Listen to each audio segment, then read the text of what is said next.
దేన్ని ద్వేషించరు, విరోధులను కూడా ప్రేమించగలిగినటువంటి విశాలమైన ప్రేమభావం కలిగి ఉంటారు జ్ఞానం.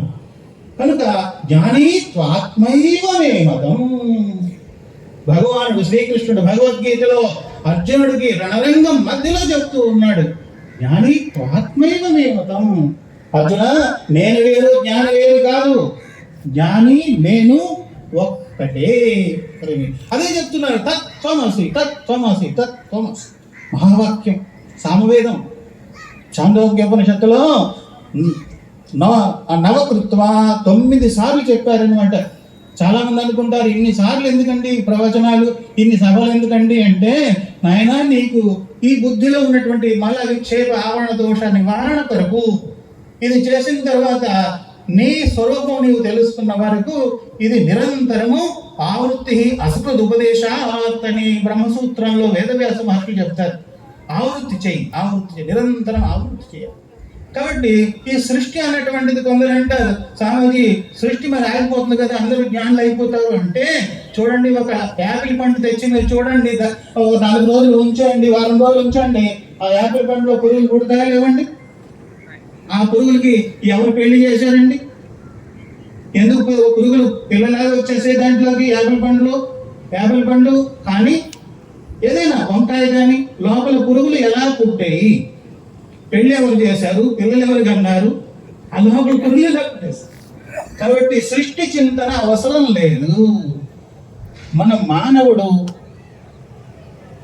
ఎన్నో కోట్ల జన్మల పుణ్యం వల్ల మానవ జీవితం వచ్చిందండి.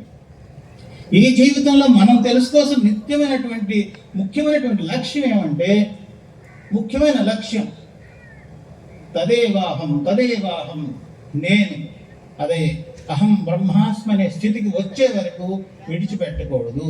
కనుక ఈ స్థూల దృష్టి అన్నటువంటిది స్థూలాన్ని చూస్తూ ఉంటుంది. వీడి ఏ జాతి, ఏ స్థానము, ఏ ప్రాంతము, ఇవన్నీ కూడా సూక్ష్మ దృష్టితో మాత్రము సమస్త చరాచర ప్రాణుల యందు నుండి నిబిడీకృతమై ఉన్నటువంటి తత్వం ఒక్కటే. రాముడైనా, కృష్ణుడైనా, శివుడైనా అందరిలో ఉన్నటువంటి చైతన్యం ఒక్కటే. శివగీత చదవండి, శివగీతలో పరమశివుడు శ్రీరామచంద్రుడు చెప్తాడు ఏమని, ఆ విష్ణువు కూడా నేనే, అంబ నేనే, పార్వతి, అదేవిధంగా నంది నేనే, ఈ విధంగా అన్ని విభూతులు నావే అని చెప్తారు. అదేవిధంగా భగవద్గీతలో రుద్రాణం శంకరశ్చాస్మి విత్తేసో యక్షరక్షసాం, భగవద్గీతలో శ్రీకృష్ణ పరమాత్మ తెలియజేస్తూ ఉన్నారు. కనుక వేద దృష్టి అన్నటువంటిది సంసారం అంటే ఏంటి? వేద దృష్టి. నేను వేరు దేవుడు వేరు, నేను వేరు దేవుడు వేరు, ఇది వేద దృష్టి.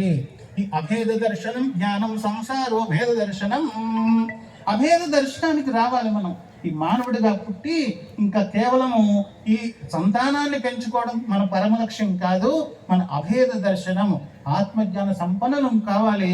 దానికోసమే ఇటువంటి అద్భుతమైనటువంటి దివ్యమైనటువంటి సభలు. మీరు చేయవలసినటువంటి ఏ సాధన అయితే మీకు అనుకూలంగా ఉంటుందో మీ గురుదేవులు మీకు నేర్పిస్తారు. గురువు శివుడే గురుస్వరూపంలో వచ్చి మనకి అనేక విధాలుగా సాధనలు బోధిస్తూ ఉంటారు. కాబట్టి ఏ గురువు చిన్నవారు కాదు, వారి ద్వారా మనం నేర్చుకునేది జ్ఞానం. ఆ గురు స్వరూపం ఏదైనా కావచ్చు, కానీ ఆ గురుస్వరూపం ద్వారా మనం నేర్చుకోవాల్సింది ఆత్మతత్వాన్ని నేర్చుకోవాలి. అంతేగాని ఆ గురువు పెద్దవారు, ఈ గురువు చిన్నవారు అనేటువంటి భేదభావం పెట్టుకోకండి. ఎవరైతే ఆత్మజ్ఞానాన్ని తెలియజేస్తారో అదే సరైనటువంటి గురుతత్వము. అటువంటి గురుతత్వము ఎదురుగా ఉంటే గురు గోవింద్ దోనో ఖడే కాకే లావు పాయ్ బలిహారి గురు ఆపుకి గోవింద్ దియ బతాయ్. గురువు గారు చెప్పకపోతే గోవిందుడని ఎలా తెలుస్తుందండి?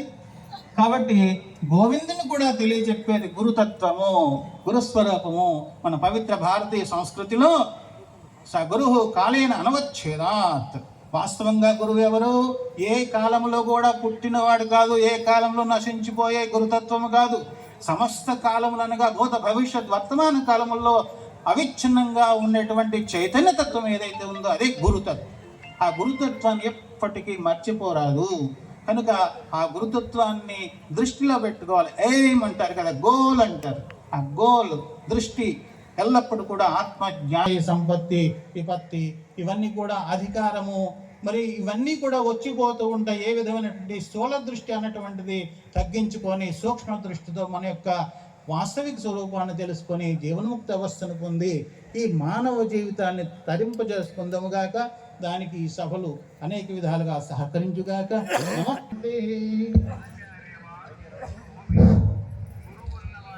వచ్చే ప్రజలు అయ్యా కొంచెం సౌండ్ శ్రోత్రియ బ్రహ్మనిష్ఠులు అఖండానంద